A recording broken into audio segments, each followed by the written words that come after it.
jànka suba ngeen baal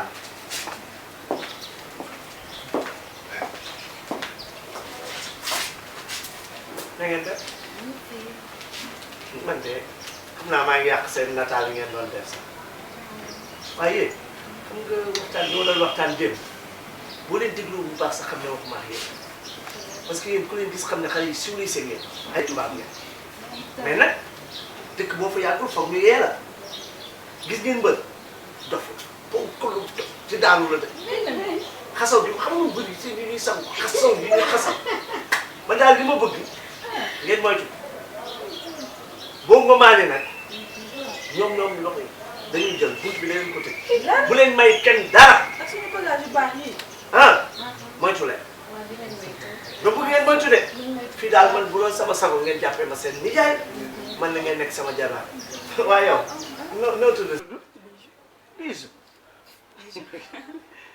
turu kii bi nag olof bi leb naa ko. leb nga ko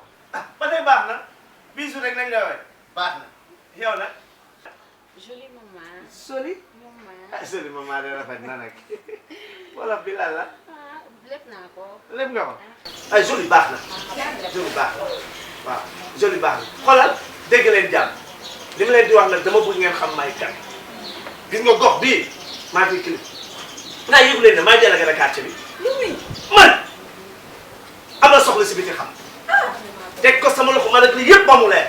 loolu neex na. yéen daal ni ko xale yi wax dégg leen jàmm problème boo leen am nag boo leen ko waxul baalu ma leen ko man daal jàpp leen ne maay seen nijaay yéenay samay jarbaat maay seen nijaay dégg leen kon baax na loolu rek laa leen doon doyee loolu rek laa leen doon doyee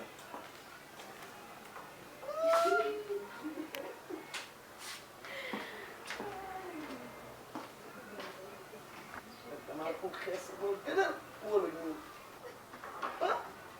ku ma ci am baax wala ñoom ñaar ñëpp sax